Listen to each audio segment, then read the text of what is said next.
तो welcome back to my YouTube channel guys. तो मेरा नाम कृष्णा और आप देख रहे हैं आपका अपना YouTube channel the grow study. तो इस चैनल पर एसएससी एग्जाम से रिलेटेड सारी क्लासें फ्री ऑफ कॉस्ट होती हैं। तो भारत का संवैधानिक विकास की लास्ट क्लास है। इस क्लास में यह चैप्टर ख़त्म हो जाएगा। तो देखिए, भारत शासन अधिनियम 1919। तो जो ये भारत शासन अधिनियम 1919 है, इसका अन्य नाम मॉन्टेगू चेम्सफोर्ड सुधार कानून। जो इस अधिनियम के अनुसार जो भारत सचिव है एवं इसकी परिषद के वेतन एवं खर्च ब्रिटिश राजस्व से दिए जाएंगे, यानी कि ब्रिटिश रेवेन्यू से दिए जाएंगे। फिर आगे है जो इसकी सहायता के लिए भारत सचिव की सहायता के लिए हाई कमिश्नर की नियुक्ति की। आगे चलते हैं। और भारत में प्रत्यक्ष निर्वाचन प्रणाली शुरू हुई। और ये बताइए, अप्रत्यक्ष प्रणाली कब शुरू हुई? तो आपको पहली क्लास में मैंने बताया था 1892 में। और नोट है इसमें कि महिलाओं को वोट देने का अधिकार मिला। फर्स्ट टाइम कब दिया था इन्होंने वोट? 1921 में। तो आगे चलते हैं। फिर आता है चौथा पॉइंट, प्रांतों में द्वैध शासन प्रणाली शुरू हुई कब? 1919 में। केंद्रीय विषय को दो भागों में बांटा। पहला तो है आरक्षित विषय और दूसरा है हस्तांतरित विषय। जो आरक्षित विषय है इसमें राजस्व, न्याय, वित्त, पुलिस, और जो हस्तांतरित विषय है इसमें स्थानीय शासन और शिक्षा और हेल्थ, इन चीज़ों को अलग अलग कर दिया। और इसमें देखिए, जो भारत में द्विसदनीय व्यवस्था है वो कब शुरू हुई? 1919 में। तो देखिए, केंद्रीय विधान परिषद को राज्य परिषद बनाया। तो केंद्रीय विधान परिषद है उसको राज्य परिषद बना दिया और केंद्रीय विधानसभा का गठन हुआ। आगे चलते हैं। फिर आता है भारत शासन अधिनियम 1935। तो इस अधिनियम के द्वारा फर्स्ट अप्रैल 1937 में प्रांतीय स्वतंत्रता भी मिली और अखिल भारत संघ बनाया 1937 में।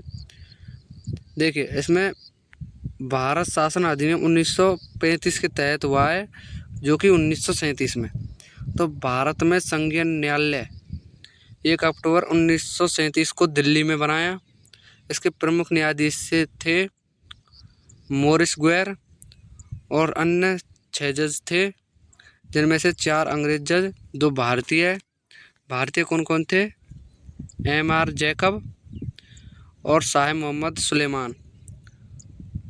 और इस अधिनियम के द्वारा जो बर्मा है, जिसे वर्तमान में म्यांमार कहते हैं, वो भारत का ही एक छोटा सा।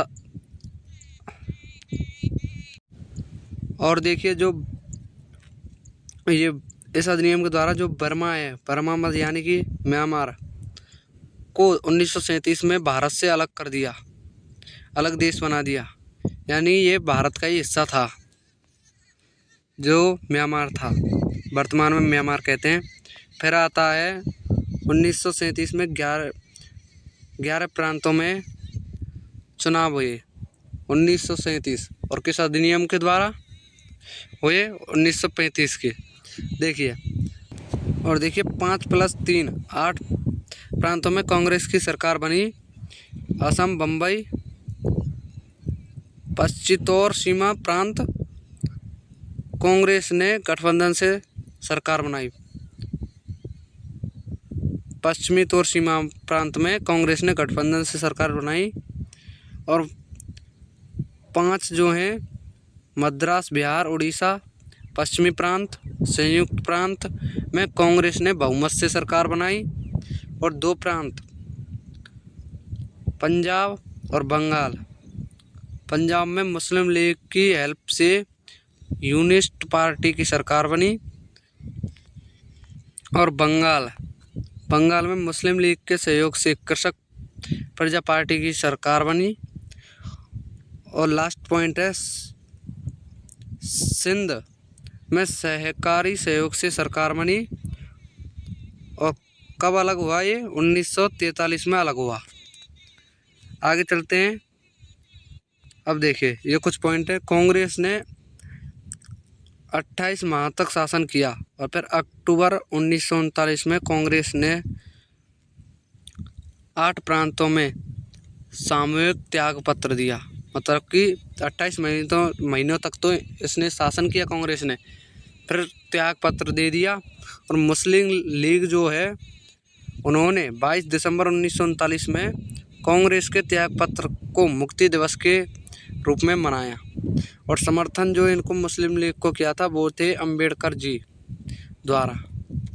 तो यहाँ पर होती है क्लास एंड। तो देखिए चैनल पर नहीं है तो चैनल कर दीजिए सब्सक्राइब और वीडियो कर दीजिए लाइक। और इस चैनल पर सारी एसएससी एग्ज़ाम से रिलेटेड क्लासें फ्री ऑफ कॉस्ट होने वाली हैं। मिलते किसी नई वीडियो में। Thanks for watching. जय हिंद, जय भारत।